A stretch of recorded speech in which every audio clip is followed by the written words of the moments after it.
Mi nombre es Esperanza, y esta historia que voy a contar sucedió el año pasado, aquí en la Ciudad de México, en el barrio que me vio envejecer. Soy viuda desde hace 10 años. Mi Ricardo, que Dios lo tenga en su gloria, y yo construimos nuestra casa con nuestras propias manos. Recuerdo el olor a cemento fresco mezclado con el perfume de los jazmines que planté el primer día. Cada ladrillo, cada viga, tiene su sudor y sus sueños, nuestros sueños. Es un lugar sencillo, de 2 pisos, con un pequeño jardín en el fondo donde converso con mis rosales. Es mi vida, ¿entienden? Es todo lo que me quedó de más concreto de él. En aquella época, a principios del año pasado, mi vida ya no tenía la misma paz. Desde que Ricardo se fue, mis 2 hijos, Miguel y Juan, siempre fueron mi puerto seguro. Pero después de que se casaron, las cosas cambiaron lentamente. Las visitas de los domingos, que antes eran una alegría, comenzaron a tener un peso, una tensión en el aire que casi podía tocar. Sentía que estaba pisando sobre cáscaras de huevo dentro de mi propia casa, un sentimiento horrible que me encogía por dentro y me hacía cuestionar si no estaba siendo una carga, una viejita terca, ocupando un espacio que ya no era mío, por derecho. Las esposas de ellos, Carmen y Sofía, son el motivo. Dios me perdone por lo que voy a decir, pero nunca sentí verdad en ellas. Carmen, la esposa de mi hijo mayor, Miguel, tiene una voz finita que parece que va a romper un cristal y una sonrisa que nunca, jamás llega a sus ojos. Sofía, la mujer de Juan, es más callada, pero su silencio juzga. Te mira de arriba a abajo con una mirada de rayos X y te sientes sucia, inadecuada. Eran ellas 2 las que con sus cortesías baratas y preocupaciones comenzaron a sembrar la semillita del veneno. Ay, Esperanza, esta casa es tan grande para usted sola. Un apartamento más pequeño no sería más seguro, más práctico. Y mis hijos, mis niños a los que cargué, a los que enseñé a caminar, a ser hombres de bien, ellos se callaban. Esa era la parte que más me dolía, que abría un agujero en mi pecho. Veía la incomodidad en sus ojos. Cuando Carmen sugería que la casa era un desperdicio de espacio, yo miraba a Miguel, esperando que dijera algo, cualquier cosa. Pero él solo desviaba la mirada, fingía ver algo en la televisión o tomaba el celular. Juan, lo mismo. El silencio de ellos era un consentimiento, un cuchillo que giraba lentamente en la herida abierta por la audacia de sus esposas. Me amaban, lo sé, pero su amor se volvió cobarde. El día que todo se derrumbó, la mañana comenzó como cualquier otra. Me desperté temprano. El sol entraba tímido por la ventana de la cocina. Hice mi café, fuerte y sin azúcar, como le gustaba a Ricardo. Fui al jardín, conversé un poco con mi gata, Frida, y quité algunas hojas secas de los rosales. Pasé la mano por la pared de la sala, esa con la textura un poco más áspera, donde Ricardo y yo marcamos nuestras iniciales con un clavo cuando el cemento todavía estaba fresco. Estaba allí, en mi santuario, sintiendo su presencia en cada rincón, respirando la paz de mi soledad, sin saber que en pocas horas todo eso estaría bajo la amenaza más cruel que jamás enfrenté. Fue entonces cuando sonó el teléfono. Era Carmen. Su voz estaba más dulce que la miel, una miel falsa que empalaga. «Buenos días, suegrita. ¿Durmió bien?» Y sin siquiera esperar la respuesta, soltó el motivo de la llamada. Dijo que ella y Sofía necesitaban mi ayuda para arreglar unos papeles de la casa. Según ella, era algo sobre el futuro de los nietos, para dejar todo organizado, para que ellos tuvieran seguridad. La palabra nietos fue el golpe bajo. ¿Cómo podría negar algo por el futuro de mis niños? Incluso con la alarma sonando dentro de mi cabeza, sentí que no tenía opción. La presión era sutil, pero inmensa. 1 hora después, estaban en mi puerta, Carmen conduciendo su coche nuevo, con ese olor a plástico y perfume caro. Sofía en el asiento trasero, silenciosa como una estatua. Entré en el coche y el silencio era pesado, casi sólido. Miraba por la ventana las calles de mi barrio pasar, los árboles que vi crecer, las tienditas familiares, y sentía un nudo en la garganta. No parecía que iba a arreglar un papeleo. Parecía que era una prisionera siendo llevada a su juicio. sin siquiera saber qué crimen había cometido. Con cada calle que el coche doblaba, alejándonos de mi territorio, de mi mundo, me sentía más pequeña, más frágil y completamente sola. El edificio donde el tal abogado tenía su oficina estaba en el centro, una torre de cristal y acero que parecía querer perforar el cielo. Un gigante frío, sin alma, todo lo contrario a mi casa. Cuando salí del coche, el aire acondicionado del vestíbulo me dio un escalofrío, pero creo que el frío venía de adentro. Carmen y Sofía caminaban delante de mí, con sus tacones haciendo un ruido irritante en el mármol pulido. Parecían completamente a gusto. Yo, en cambio, me sentía como un pajarito asustado que se cayó del nido. Miraba mi reflejo en los espejos del ascensor y veía a una señora de cabello blanco con un vestido sencillo de domingo, pareciendo una pieza de museo en un lugar donde todo era nuevo, brillante y amenazador. La sala de espera de la oficina era aún peor. Los sofás eran de un cuero negro y helado, y las paredes blancas solo tenían un cuadro con unos garabatos de colores que, para mí, no significaban absolutamente nada. Hasta el aire parecía diferente, con un olor químico, a limpieza, que ardía en la nariz. Una chica muy joven, con un auricular en la oreja, apenas nos miró y nos dijo que esperáramos.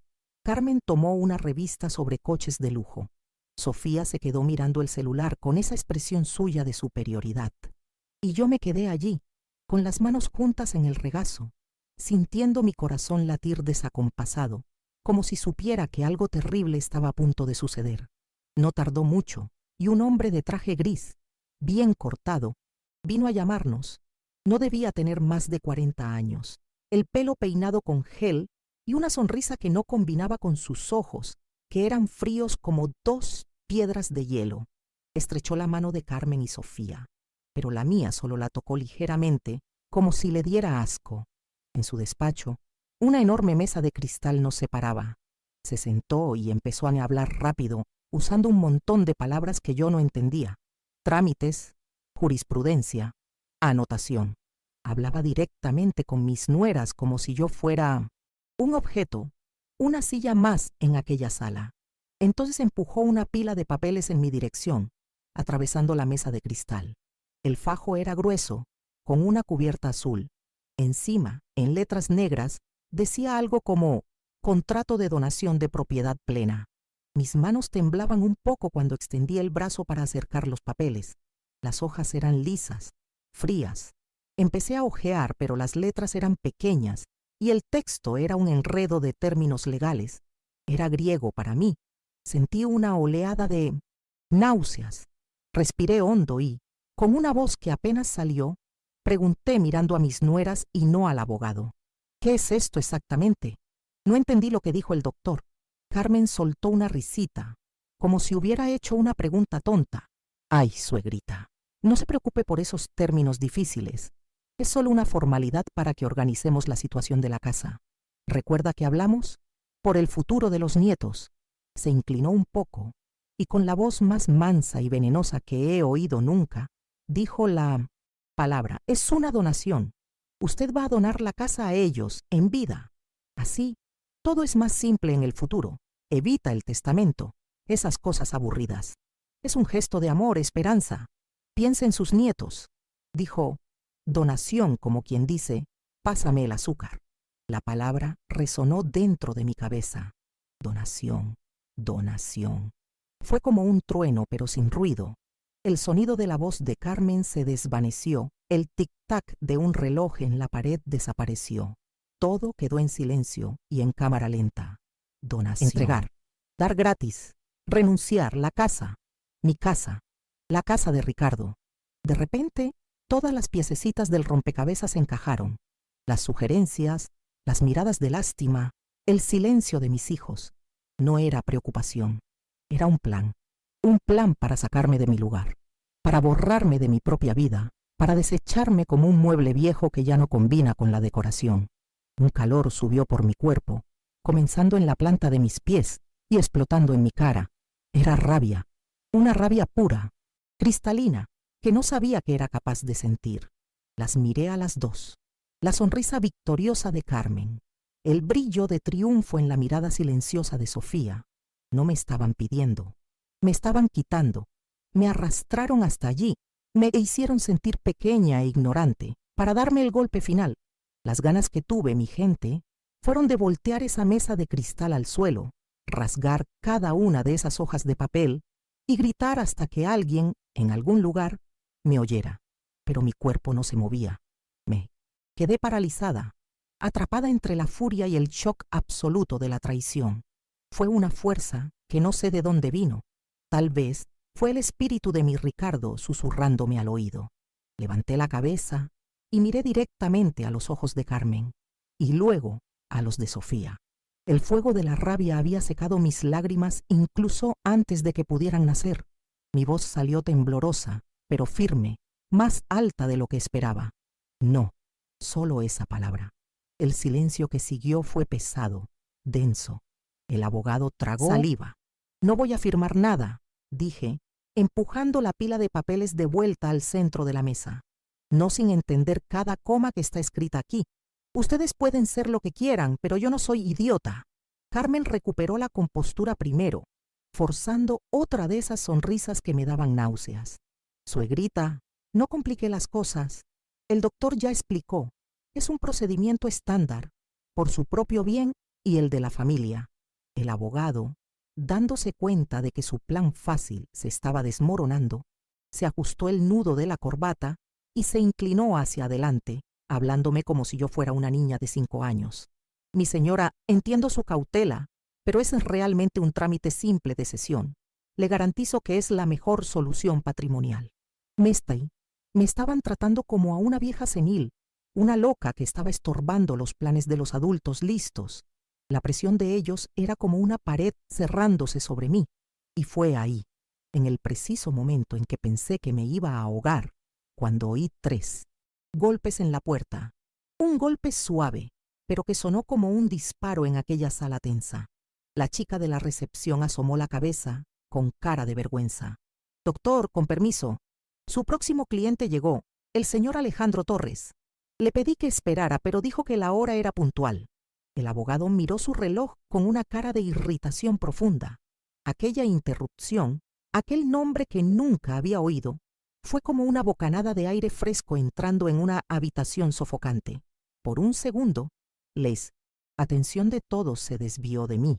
La puerta se abrió un poco más y entró un muchacho. Era joven, tal vez unos 30 y pocos años, alto, de traje oscuro, pero lo que me llamó la atención fueron sus ojos. Eran ojos buenos, ¿saben? Ojos que te ven de verdad. Se detuvo, percibiendo el ambiente pesado en la sala. Vi su mirada pasar del abogado almidonado, a Carmen y Sofía, con sus caras de pocos amigos, y finalmente posarse en mí, una señora mayor encogida en la silla, con un montón de papeles, sobre la mesa. Vio toda la escena en un segundo. Perdón, no quería interrumpir. «Puedo esperar afuera», dijo, con una voz tranquila y educada. Mientras él hablaba, su apellido martillaba en mi cabeza. Torres, Torres, ¿de dónde lo conocía? Y entonces vino como un relámpago. Doña Elena, mi vecina de años, que se mudó para vivir con su hija en otra ciudad. Vivía hablando del orgullo que sentía por su nieto. Mi nieto, Esperanza, Alejandro. Un muchacho de oro, estudió tanto, se convirtió en un buen abogado, un hombre honesto. Era él, tenía que ser él. Una esperanza minúscula, loca, comenzó a brotar en medio de mi desesperación. Era un hilo de luz en el fondo del pozo. Necesitaba aferrarme a él. Reuní el poco valor que aún me quedaba. Mis nueras y el abogado estaban cuchicheando entre ellos, irritados por la interrupción, y vi mi única oportunidad. Levanté la mano en dirección al muchacho, un gesto pequeño, casi tímido. «Joven», mi voz salió como un susurro. Él se volvió hacia mí con una expresión de genuina atención. Usted es abogado, ¿verdad?» El nieto de doña Elena pareció sorprendido, pero sonrió ligeramente. «Sí, soy yo. ¿Usted conoció a mi abuela?» Ignoré la pregunta. El tiempo corría. Empujé los papeles en su dirección, con el corazón latiéndome en la garganta. «Por favor», prácticamente supliqué, y sentí mis ojos llenarse de agua de nuevo. pero esta vez era de desesperación y una pizca de esperanza. Por favor, ¿podría usted solo echarle un vistazo a esto por mí? Es muy rápido. Ellas dicen que es una cosa, pero mi corazón de madre, mi instinto, me está diciendo que es otra. Por lo que más quiera, ayúdeme. El silencio que cayó en la sala fue total. Carmen se puso pálida, luego roja de rabia. Esperanza, ¿qué absurdo es este? Deje de molestar a la gente con sus paranoias. Sofía fulminaba al muchacho con la mirada, como si quisiera que se convirtiera en polvo, pero yo no desvié mi mirada de la suya. Era mi única salvación. El joven, abogado Alejandro, me miró, luego a mis nueras y al abogado de ellas, que parecía haberse tragado un limón. Por un instante que pareció una eternidad, no dijo nada. Podía ver el engranaje girando en su cabeza, evaluando la situación. Podría simplemente haberse disculpado y haberse ido, dejándome allí, a merced de los buitres. Pero no lo hizo. Acercó una silla vacía, se sentó a mi lado en la gran mesa de cristal y dijo, con una calma que desarmó a todos: «Claro, señora, será un placer ayudar. No tardaré ni 5 minutos». La mirada que le lanzó al otro abogado decía: «Sé exactamente lo que está pasando aquí». Tomó la pila de papeles con una seguridad que me impresionó. Sus dedos hojeaban las páginas con una rapidez y una precisión de quien sabe lo que busca. El silencio en la sala era tan grande que podía oír mi propia respiración. Veía su ceño fruncirse ligeramente, sus labios apretarse en una línea fina. Se detenía en ciertas páginas, leía y releía, y veía la indignación crecer en minutos sin sentido. Sus ojos. Carmen comenzó a moverse en la silla, impaciente, y carraspeó: «Mire, joven, agradecemos la ayuda, pero tenemos prisa. Es solo un papel de rutina». Alejandro ni siquiera levantó la mirada del documento. Solo alzó una mano y dijo, sin alterar la voz: «Un momento, por favor. Esto de aquí está lejos de ser rutinario». Después de lo que parecieron horas, pero que deben haber sido solo unos minutos, finalmente levantó la cabeza. No miró a mis nueras, ni al abogado de ellas. Me miró directamente a mí, y por primera vez en ese día, alguien me habló con respeto, como si yo fuera una persona inteligente. «Doña Esperanza, lo que usted tiene aquí no es una simple donación, como le dijeron. Este documento se llama Contrato de Cesión de Derechos de Propiedad. ¿Usted entiende la diferencia? Donar es un acto de generosidad. Ceder derechos, de la forma en que está escrito aquí, es entregar todo, sin recibir nada a cambio, de forma irrevocable. Usted estaría renunciando a su casa para siempre». Volteó una de las páginas en mi dirección y señaló un párrafo en medio del texto. «Y hay más. Esta cláusula de aquí, la 7ª, es la peor de todas. Es muy inusual en contratos de este tipo. Dice que usted cede el derecho de usufructo vitalicio. ¿Sabe lo que eso significa en la práctica, doña Esperanza?». Negué con la cabeza, sintiendo un frío en la espalda. «Significa que, desde el momento en que usted firmara este papel, ya no tendría ni el derecho de vivir en su propia casa. Podrían, legalmente, ponerla en la calle al día siguiente». La sala entera pareció girar. Poner en la calle. Mi casa, mi hogar, el santuario que construí con Ricardo. Fue así entonces cuando Alejandro usó las palabras que lo cambiaron todo. Se enderezó en la silla, y ahora su voz tenía el peso del acero. Mirando directamente al otro abogado, dijo: «Esto no es solo un contrato desventajoso. Esto es un abuso. Intentar que una señora mayor firme un documento como este, sin una explicación clara de las consecuencias, aprovechándose de su confianza, tiene otro nombre. Esto roza la coacción y el fraude». La palabra fraude explotó en el aire como una bomba. Sofía, que hasta entonces había estado en su silencio arrogante, se atragantó. Carmen se puso blanca como el papel, con los labios temblando de rabia y pánico. El abogado de ellas intentó defenderse, tartamudeando. «Pero qué absurdo. Es una interpretación suya. El procedimiento es perfectamente legal. La cliente está consciente». Alejandro lo interrumpió con una autoridad que lo hizo callar. «¿Consciente? La señora frente a usted acaba de pedirme ayuda porque su instinto le decía que algo andaba mal. ¿De verdad cree que algún juez consideraría que ella estaba consciente al firmar un documento que la dejaría sin hogar? Al contrario, cualquiera vería esto como un caso claro de mala fe. Se volvió hacia mí y su voz volvió a ser suave. Doña Esperanza, usted no tiene ninguna obligación de firmar esto, y más aún, usted tiene todo el derecho de iniciar una acción legal contra este intento. Carmen se levantó de un salto tomando su bolso. La máscara de buena chica había caído por completo, revelando el rostro feo de la codicia. Basta, vámonos, Sofía. Ya perdimos demasiado tiempo con esta payasada. Y usted, suegrita, después no venga a quejarse de su soledad. Salieron de la sala dando un portazo, sin siquiera mirar atrás. El abogado de ellas juntó los papeles de la mesa, torpemente, sin poder mirarme a la cara. Alejandro miró la puerta por donde salieron y luego a mí. Con un gesto firme, tomó el contrato, lo rasgó por la mitad y luego en 4 pedazos y los arrojó a la papelera. Este contrato, dijo, con una media sonrisa, está oficialmente cancelado. En ese momento sentí que podía respirar de nuevo. Cuando la puerta se cerró de golpe, el silencio que quedó en la sala era diferente. Ya no era un silencio de tensión, sino de paz, de alivio. Fue ahí cuando mi cuerpo se desplomó. Toda la fuerza, toda la rabia que me mantuvo en pie se fue y empecé a llorar. Pero no era un llanto de tristeza o de miedo, era el llanto de la liberación. Lloré por Ricardo, por mi casa, por mí, por la batalla que ni siquiera sabía que estaba librando y que, por un milagro, acababa de ganar. Alejandro me ofreció un vaso de agua con una amabilidad que me calentó el alma.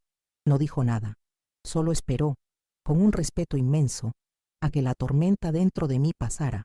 Después de que me calmé, me explicó todo. Con calma. Dijo que lo que pasó fue grave, pero que ahora nosotros teníamos el control. A la semana siguiente volví a su oficina, que era sencilla, acogedora, muy diferente de la otra. Allí me ayudó a redactar un testamento claro, que dejaba la casa a mis hijos, sí, pero solo después de mi muerte. Y lo más importante, creamos un documento de usufructo vitalicio, registrado ante notario, que decía con todas las letras que nadie, absolutamente nadie, podría sacarme de mi casa mientras yo estuviera viva. Era un escudo, una muralla legal alrededor de mi hogar. ¿Y mis hijos? ¡Ay, mi gente! Esa es la parte que todavía duele. Miguel y Juan vinieron a buscarme unos días después. No vinieron con sus esposas, claro. Venían con el rabo entre las piernas, pidiendo disculpas, diciendo que no sabían que era así, que Carmen y Sofía solo querían facilitar las cosas. Pero yo ya no era la misma. La venda se me había caído de los ojos. Los amaba y siempre los amaré, pero la confianza entonces había roto. Les dije, con toda la calma del mundo, que la casa era mía, las reglas eran mías y que sus esposas solo entrarían allí de nuevo si aprendían el significado de la palabra respeto. Nuestra relación nunca volvió a ser la misma. Se volvió distante, formal, como una herida que cicatriza, pero deja una marca para siempre. Poco a poco, fui llenando el espacio que la decepción con ellos dejó. Empecé a invitar a mis viejas amigas a tomar café por la tarde. Reactivé mi grupo de oración en Milmesentisntis, la parroquia del barrio. Transformé una parte de mi jardín en un pequeño vivero de plántulas y comencé a regalarlas a los vecinos. La gente empezó a entrar y salir de mi casa de nuevo, trayendo risas, chismes buenos, pan dulce y cariño. Descubrí que mi familia no se reducía a mi sangre. Mi familia eran todos aquellos que me querían bien, que me veían, que me respetaban. Mi casa volvió a tener vida, la vida que la codicia de mis nueras casi logra robar. Hoy, cuando camino por mi casa, el sentimiento es otro, es de posesión, es de paz. Toco la pared áspera donde están mis iniciales y las de Ricardo y sonrío. Converso con mis rosales, que nunca han florecido tanto. Me siento en mi porche al atardecer y siento una gratitud inmensa. Este lugar no es solo un montón de ladrillos y cemento. Es mi reino. Es la prueba física de mi historia, de mi resistencia.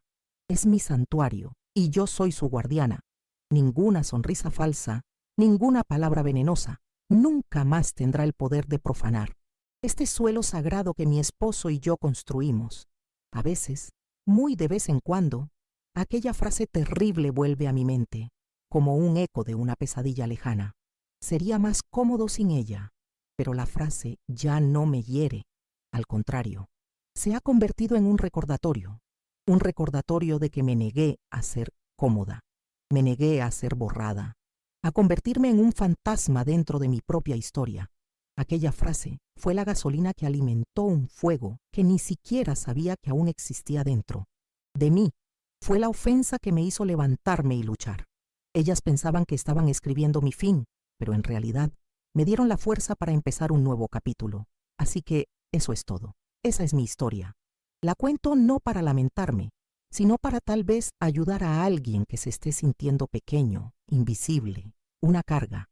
Aprendí, de la manera más dura, que nuestra fuerza no siempre está en aguantar todo en silencio. A veces, la mayor prueba de fuerza es tener el coraje de decir no y la humildad de pedir ayuda a un extraño en un pasillo. Aquel día, dejé de ser la viejita que todos creían que podían manipular y volví a ser Esperanza, la dueña de mi casa, la dueña de mis decisiones, la dueña de mi vida. Y esa es una posesión que nadie nunca más me va a quitar.